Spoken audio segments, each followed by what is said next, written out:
Bonsoir, vous écoutez La Voix des Ombres. Ce soir, nous allons voir comment l'amour des deux frères pour une seule et même femme conduit inévitablement à un drame. Alors installez-vous confortablement, laissez la lampe vaciller et suivez-moi dans ces récits où l'imaginaire flirte avec l'invisible.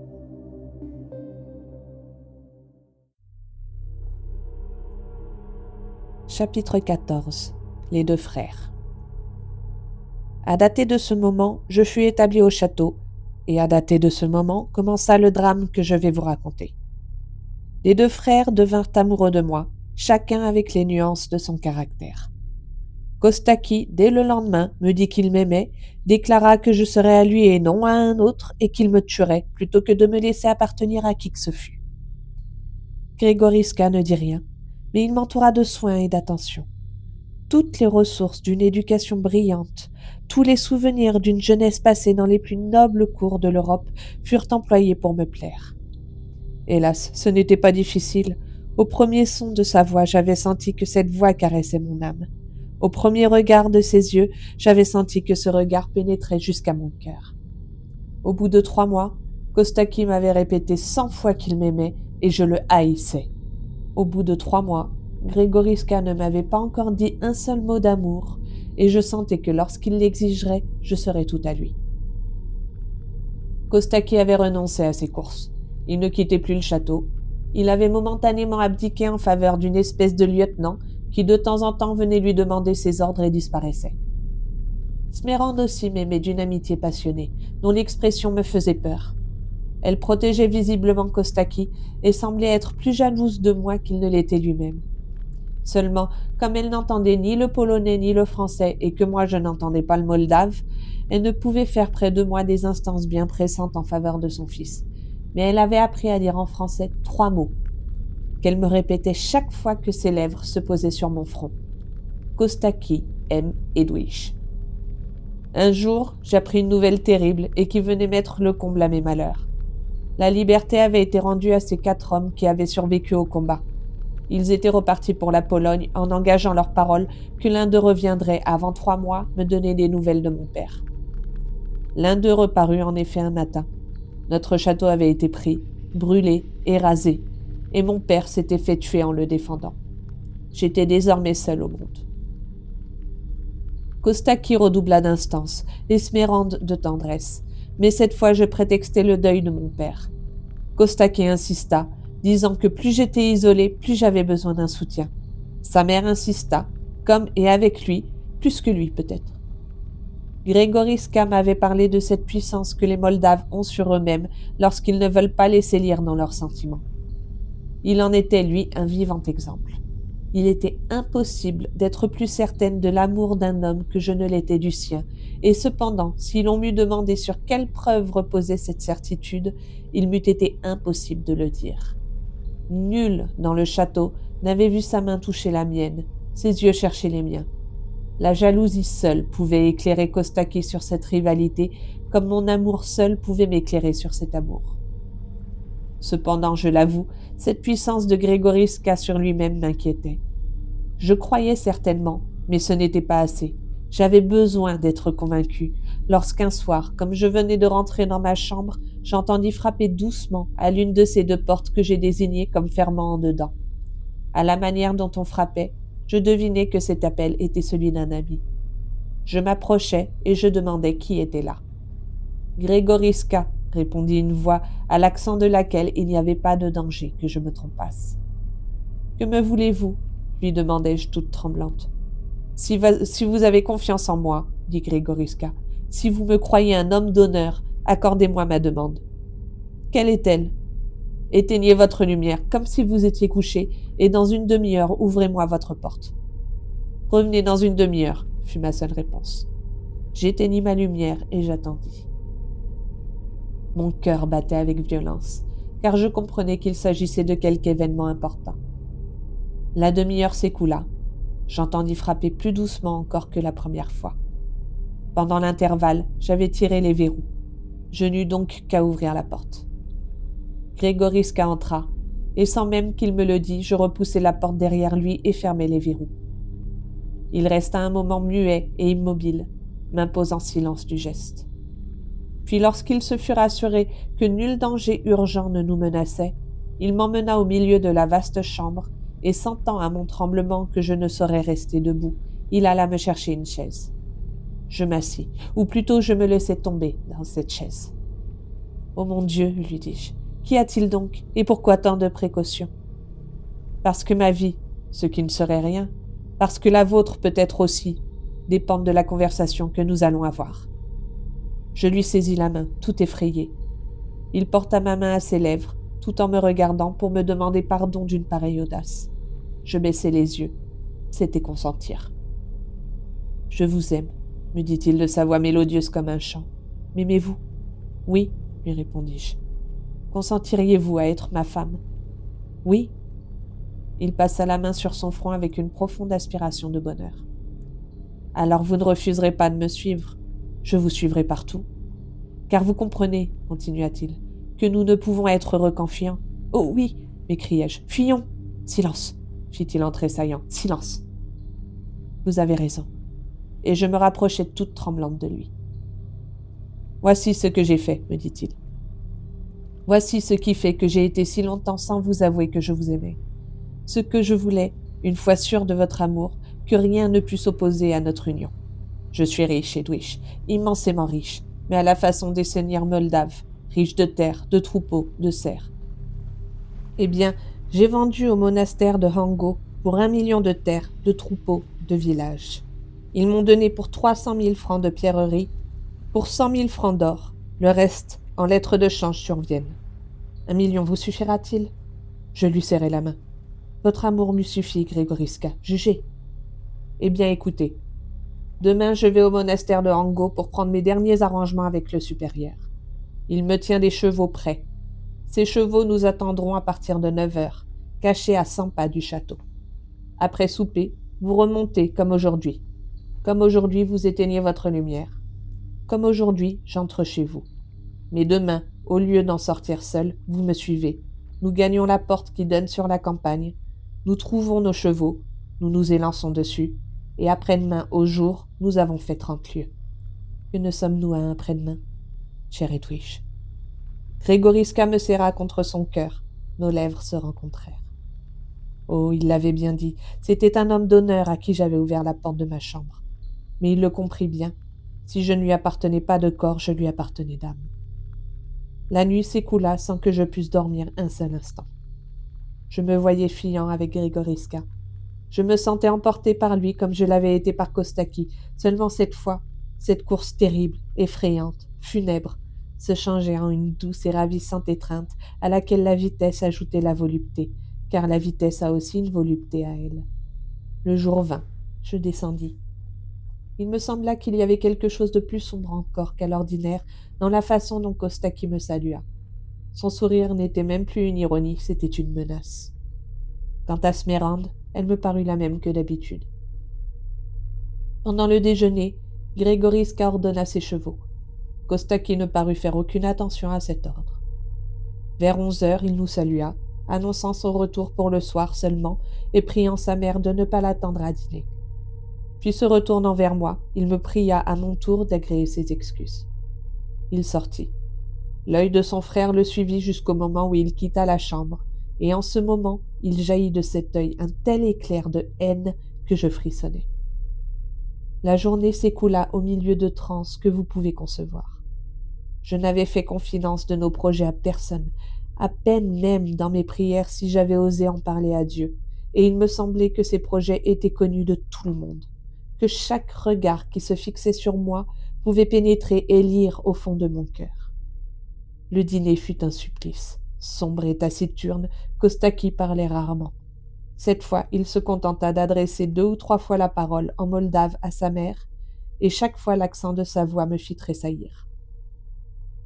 Quand je me levai pour remonter à ma chambre, Smérande, comme d'habitude, m'embrassa, et en m'embrassant, elle me dit cette phrase que depuis 8 jours je n'avais point entendue sortir de sa bouche. Kostaki aime Edwige. Cette phrase me poursuivit comme une menace. Une fois dans ma chambre, il me semblait qu'une voix fatale murmurait à mon oreille « Kostaki aime Edwige ». Or, l'amour de Kostaki, Grégoriska me l'avait dit, c'était la mort.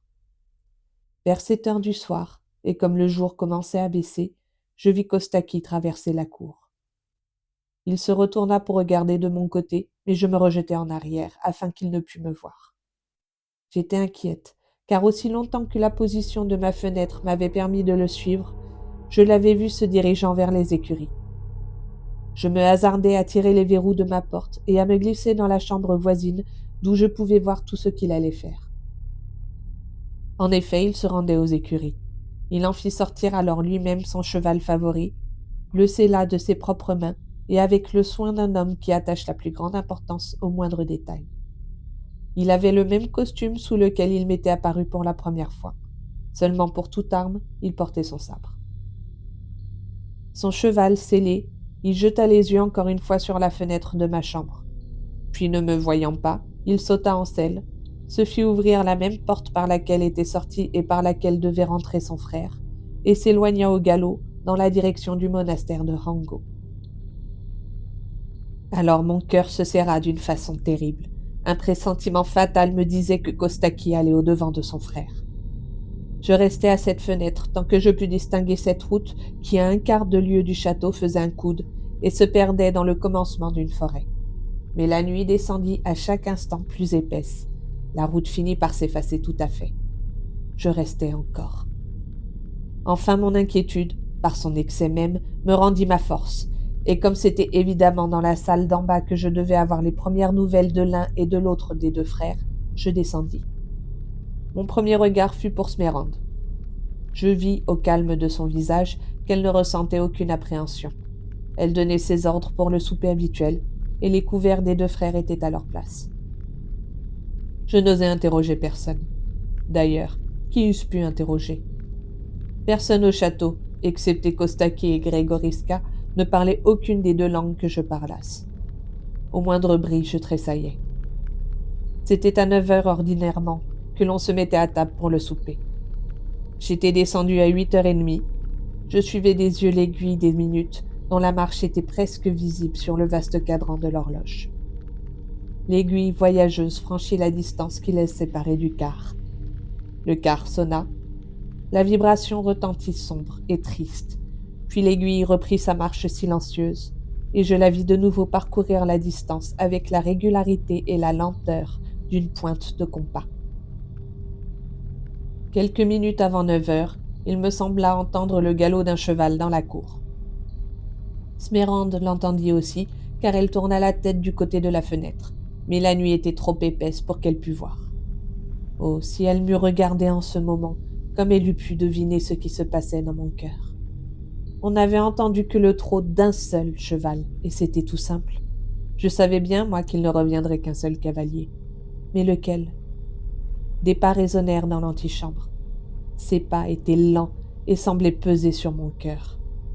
La porte s'ouvrit, et je vis dans l'obscurité se dessiner une ombre. Cette ombre s'arrêta un moment sur la porte. Mon cœur était suspendu. L'ombre s'avança, et au fur et à mesure qu'elle entrait dans le cercle de lumière, je respirais. Je reconnus Grégoriska. Un instant de douleur de plus et mon cœur se brisait. Je reconnus Grégoriska, mais pâle comme un mort. Rien qu'à le voir, on devinait que quelque chose de terrible venait de se passer. « Est-ce toi, Kostaki » demanda Smérande. « Non, ma mère, » répondit Grégoriska d'une voix sourde. « Ah, vous voilà, dit-elle. Et depuis quand votre mère doit-elle vous attendre ?»« Ma mère » dit Grégoriska en jetant un coup d'œil sur la pendule. « Il n'est que 9 heures. » Et en même temps, en effet, 9 heures sonnèrent. « C'est vrai, dit Smérande. Où est votre frère ?» Malgré moi, je songea que c'était la même question que Dieu avait faite à Caïn.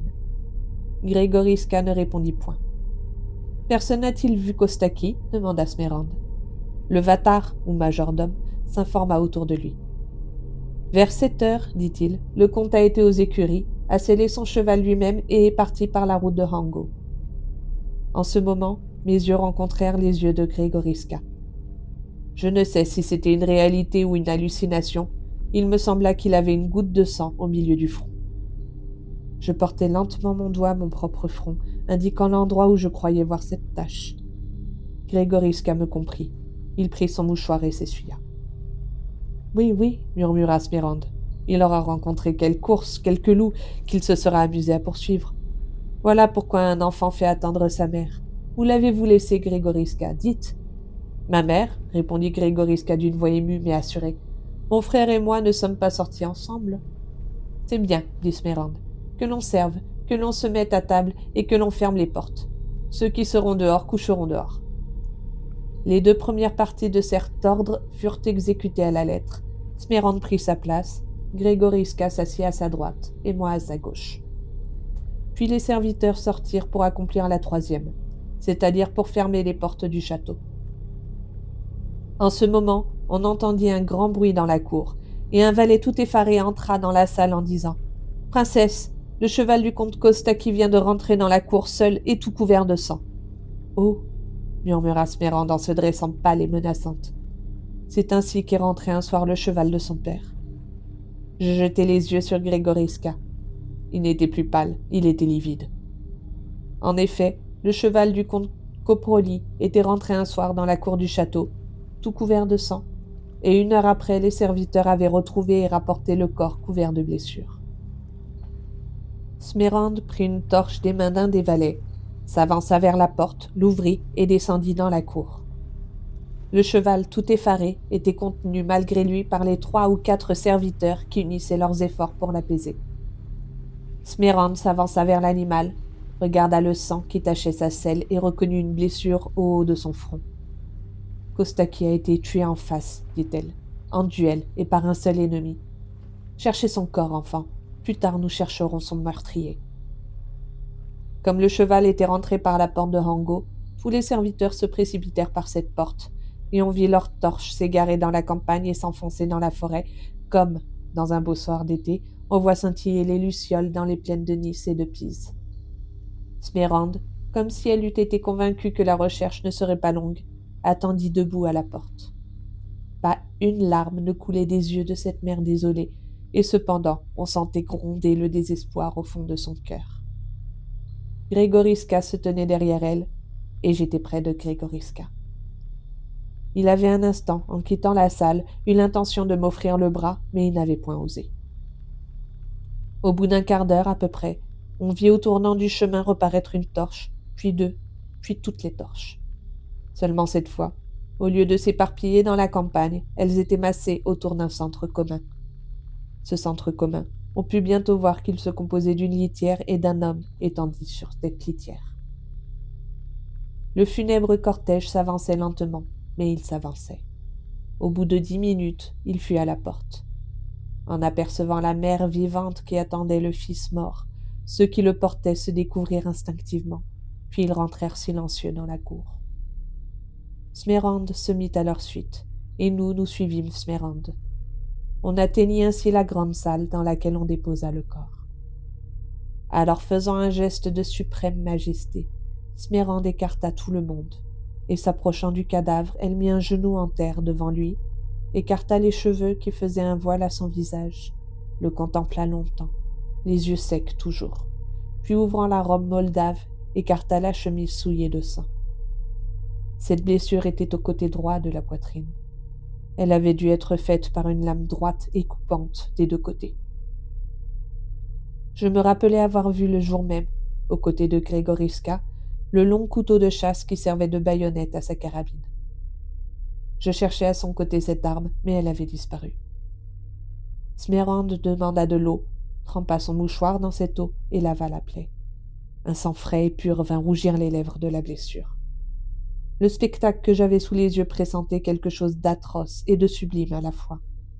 Cette vaste chambre, enfumée par les torches de résine, ces visages barbares, ces yeux brillants de férocité, ces costumes étranges, cette mère qui calculait à la vue du sang encore chaud depuis combien de temps la mort lui avait pris son fils. Ce grand silence, interrompu seulement par les sanglots des brigands, dont Kostaki était le chef. Tout cela, je le répète, était atroce et sublime à voir. Enfin, Smérande approcha ses lèvres du front de son fils, puis se relevant, puis rejetant en arrière les longues nattes de ses cheveux blancs qui s'étaient déroulés. « Grégoriska, dit-elle. Grégoriska tressaillit, secoua la tête, et sortant de son atonie, « Ma mère, répondit-il. Venez ici, mon fils, et écoutez-moi. Grégoriska obéit en frémissant, mais il obéit. À mesure qu'il approchait du corps, le sang plus abondant et plus vermeil sortait de la blessure. Heureusement, Smérande ne regardait plus de ce côté, car à la vue de ce sang accusateur, elle n'eut plus eu besoin de chercher qui était le meurtrier. « Grégoriska, dit-elle, je sais bien que Kostaki et toi, vous ne vous aimiez point. Je sais bien que tu es Vaïvadi par ton père et lui Coproli par le sien. Mais par votre mère, vous étiez tous deux des Brancovan. Je sais que toi, tu es un homme des villes d'Occident et lui un enfant des montagnes orientales. Mais enfin, par le ventre qui vous a porté tous deux, vous êtes frères. Eh bien, Grégoriska, je veux savoir si nous allons porter mon fils auprès de son père sans que le serment ait été prononcé. Si je puis pleurer tranquille, enfin comme une femme, me reposant sur vous, c'est-à-dire sur un homme, de la punition. Nommez-moi le meurtrier de mon frère, madame, et ordonnez. Je vous jure qu'avant 1 heure, si vous l'exigez, il aura cessé de vivre. Jurez toujours, Grégoriska. Jurez sous peine de ma malédiction. Entendez-vous, mon fils? Jurez que le meurtrier mourra, que vous ne laisserez pas pierre sur pierre de sa maison, que sa mère, ses enfants, ses frères, sa femme ou sa fiancée périront de votre main. Jurez, et en jurant, appelez sur vous la colère du ciel si vous manquez à ce serment sacré. Si vous manquez à ce serment sacré, soumettez-vous à la misère, à l'exécration de vos amis, à la malédiction de votre mère. » Grégoriska étendit la main sur le cadavre. « Je jure que le meurtrier mourra, dit-il. À ce serment étrange, et dont moi et le mort peut-être pouvons seuls comprendre le véritable sens, je vis ou je crus voir s'accomplir un effroyable prodige. Les yeux du cadavre se rouvrirent et s'attachèrent sur moi, plus vivants que je ne les avais jamais vus, et je sentis, comme si ce double rayon eût été palpable, pénétrer un fer brûlant jusqu'à mon cœur. C'était plus que je n'en pouvais supporter, et je m'évanouis. Et l'histoire s'arrête là pour aujourd'hui. Les esprits se taisent pour ce soir, mais qui sait ce que la nuit nous réserve.